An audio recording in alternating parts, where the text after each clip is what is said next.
Hello guys, welcome to ninja technique GK. तो चलिए आज हम अपने इतिहास के बारे में अध्ययन करते हैं। तो इतिहास हमारा चालू कहाँ से होता है, सबसे पहले देखिए थोड़ा सा डिवीजन देखते हैं। तो प्रागैतिहासिक काल, प्रागैतिहासिक काल को तीन पार्ट में डिवाइड करा गया है। सबसे पहले प्रागैतिहासिक काल, जिसे प्राक ऐतिहासिक काल भी कहते हैं, एक ही बात है। अच्छा, और दूसरा कौन सा है? आद्य ऐतिहासिक काल, और तीसरा है ऐतिहासिक काल। तो प्राग ऐतिहासिक काल की क्या विशेषता है? इसमें ये विशेषता है कि कुछ इसमें लिखा हुआ नहीं मिला, इसमें कुछ लिखा हुआ नहीं मिला है ना, इसमें कुछ लिखा हुआ नहीं मिला। आद्य ऐतिहासिक काल में क्या मिला? आद्य ऐतिहासिक काल क्या होता है?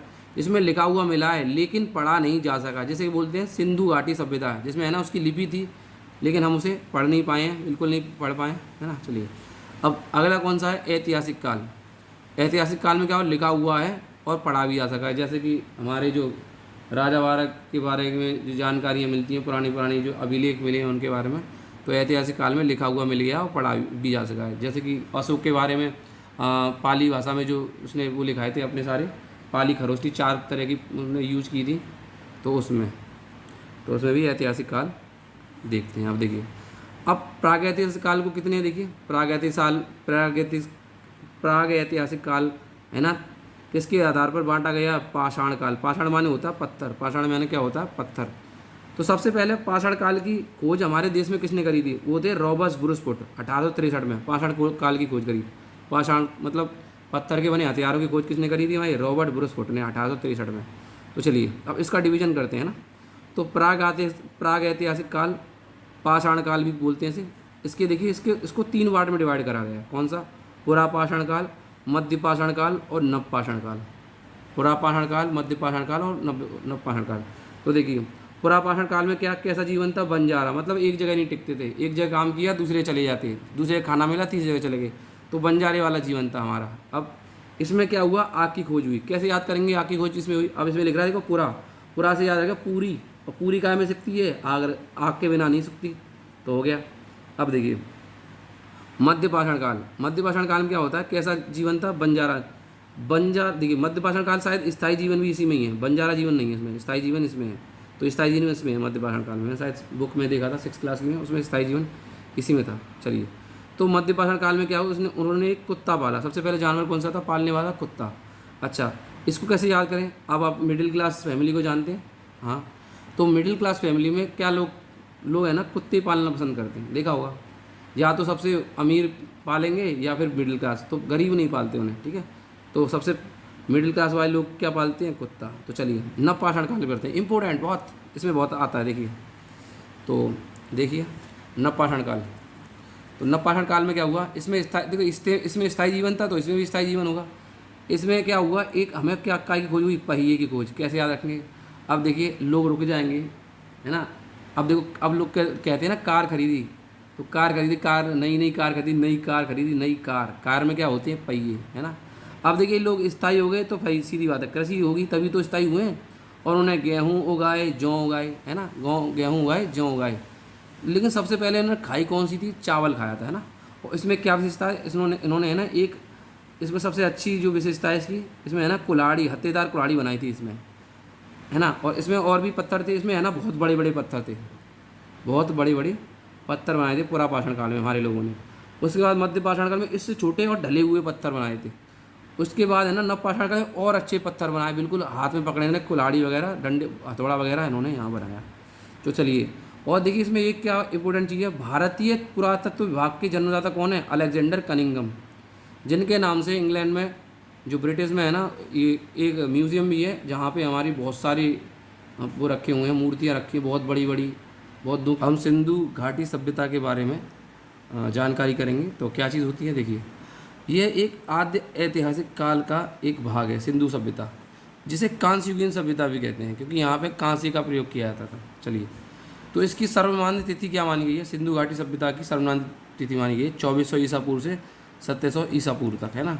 इसका विस्तार कैसा था? त्रिभुजाकार विस्तार था। कैसा? देखिए मांडा जम्मू कश्मीर, दायमा भाग महाराष्ट्र, सुत कांगेडोर ये हमारा बलूचिस्तान में था, और आलमगीरपुर ये हमारा उत्तर प्रदेश में। तो त्रिभुजाकार के ऐसी है इसकी स्थिति। तो चलिए सिंधु सभ्यता की खोज किसने करी थी? सिंधु सभ्यता की खोज राय बहादुर साहनी ने 1921 में की थी।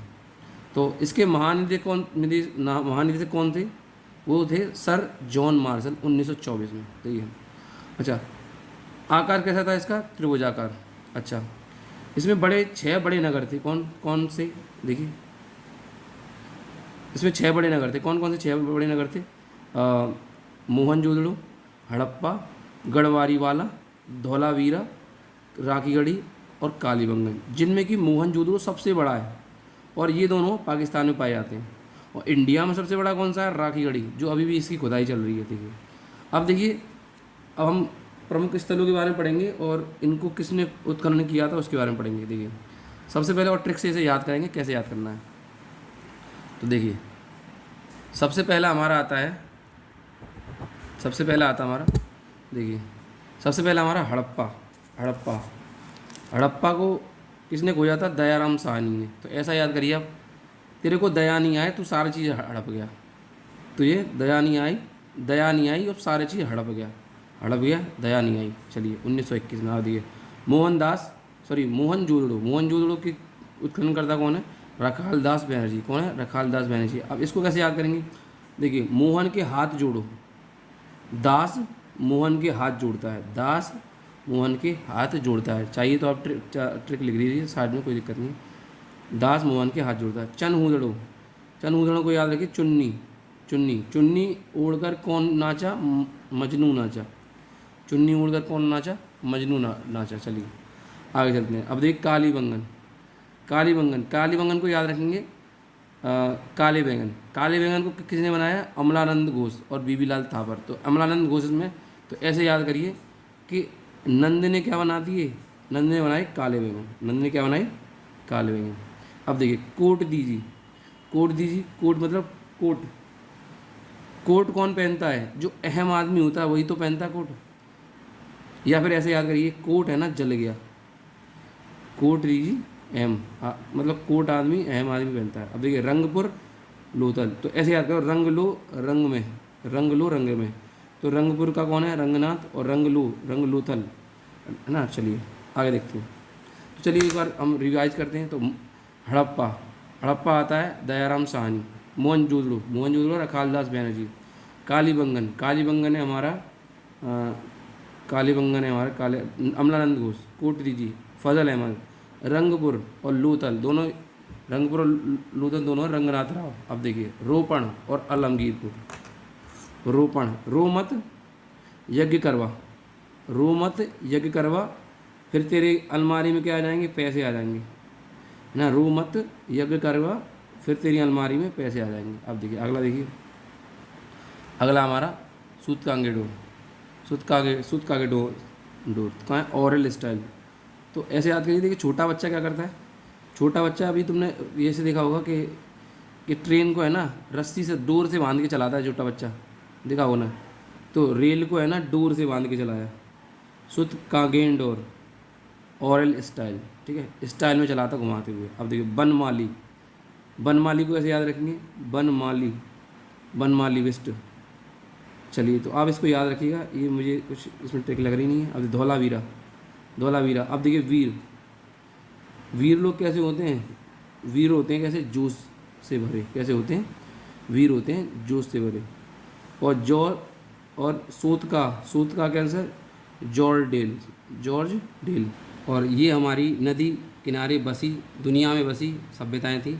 सबसे पहले देखिए, सिंधु घाटी सभ्यता, इसे जो सिंधु नदी किनारे बसी है, जो हमारी सभ्यता है, हमारे इंडिया के पास है। और देखिए, मिस्र सभ्यता किसके किनारे है? नील नदी किनारे।